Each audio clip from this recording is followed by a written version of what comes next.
یہ نور میرا 9 مہینے کا ہوا حمل شریف، کتنے 9 مہینے کا ہوا۔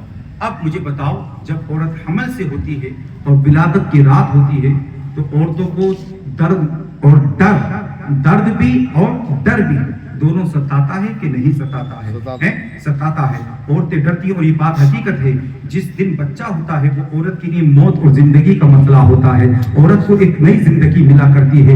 اے میرے پیارے اسلامی بھائیوں، سرکار آمنہ فرماتی ہے، میں اپنی آنگن میں اکیلی تھی، میں ڈر رہی تھی الہی میرے ساتھ کیا ہوگا، کیسے مسئلہ ہوگا، لیکن فرماتی میں نے یکا یک کیا دیکھا کہ میرے گھر میں 3 عورتیں اترتی ہیں جو قد و قامت میں بڑی لمبی تھی۔ ان عورتوں میں ایک خاتون نے کہا، آمینہ آمینہ گھبرانا مت، تو اکیلی نہیں ہے، تیرے آسانی کے لیے، تیرے کام کے لیے اللہ نے میں آدم کی بیوی حوا کو بھیج دیا ہے۔ سبحان اللہ سبحان اللہ۔ آتی ہے اور آنے کے بعد کہتی ہے، اے آمینہ گھبرانا مت، میں مریم عیسیٰ کی ماں، میں مریم عیسیٰ کی ماں، تمہاری رہنمائی کے لیے اللہ نے مجھے بھیج دیا ہے۔ تیسری خاتون کہتی ہے، اے آمینہ پریشان مت ہونا، اے آمینہ غمزدہ مت ہونا، تو اکیلی نہیں ہے، تو تنہا نہیں ہے، تیری رہبری کے لیے میں آسیہ فرعون کی بیوی کو بھیج دیا ہوں۔ اور فرماتی ہے سرکار آمینہ کہ جب میرا بیٹا دنیا میں تشریف لا رہا تھا تو میں نے کیا دیکھا،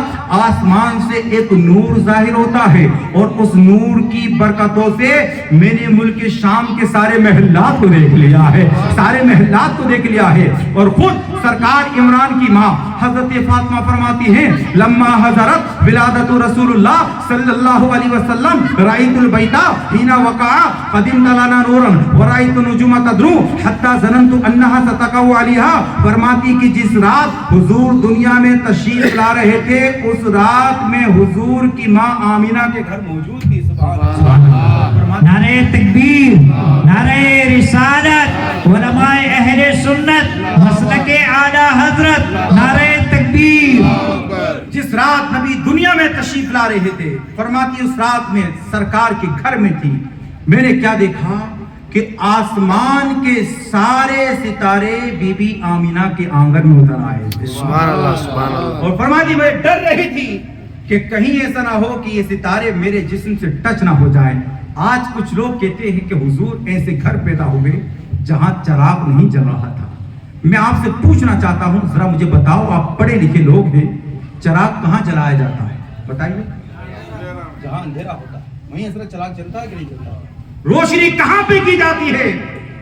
جہاں پر اندھیرا ہوتا ہے وہیں تو چراغ جلایا جاتا۔ آپ نے ماشاءاللہ دیکھیے پوری لائٹنگ سے روڈ تک پوری گلی کو چمکایا، بہترین پنڈال لگایا، اسٹیج سجایا، اجالا کیا، کیونکہ یہاں اندھیرا تھا۔ لیکن نادان کیا کہتا کہ حضور ایسے گھر پیدا ہوئے جس گھر میں چراغ نہیں جل رہا تھا۔ میں بتا دینا چاہتا ہوں، تاریخ تو صحیح ہے، حضور ایسے گھر پیدا ہوئے جس وقت پیدا ہوئے تھے اس وقت چراغ نہیں جل رہا تھا۔ لیکن کیا یہ بھی صحیح ہے کہ حضور پیدا ہوئے اور آپ کے گھر میں اجالا نہیں تھا؟ ارے چراغ کہاں جلایا جاتا ہے؟ جہاں پر اندھیرا ہوتا ہے۔ روشنی کہاں پہ کی جاتی ہے؟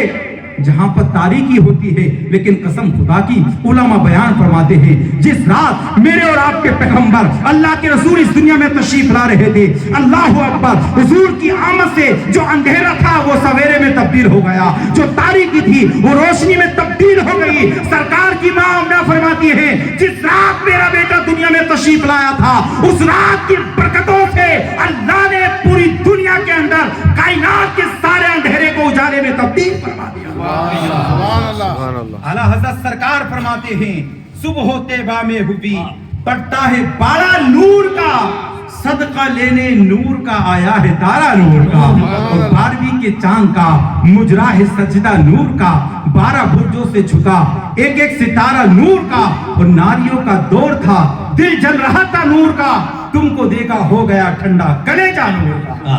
نعرہ تکبیر، نعرہ رسالت، سرکار کی آمد، سرکار کی آمد، جلوس محمدی، نعرہ تکبیر۔ کائنات کے اندھیرے کو اجالے میں تبدیل فرما دیا۔ اور سنو، ہمارے گھر میں بھی بچہ پیدا ہوتا ہے، لیکن بتاؤ آج تک کسی کے گھر میں بچہ پیدا ہونے کے بعد بولا ہے کسی کا بچہ؟ نہیں بولا کسی کا بچہ؟ کیا بچے کو معلوم ہوتا ہے کہ میرا باپ کون ہے، میری ماں کون ہے؟ نہیں پہچانتا نا۔ لیکن واہ رے واہ، آج کچھ لوگ بولتے ہیں کہ سنی سب کچھ بھول گیا، لیکن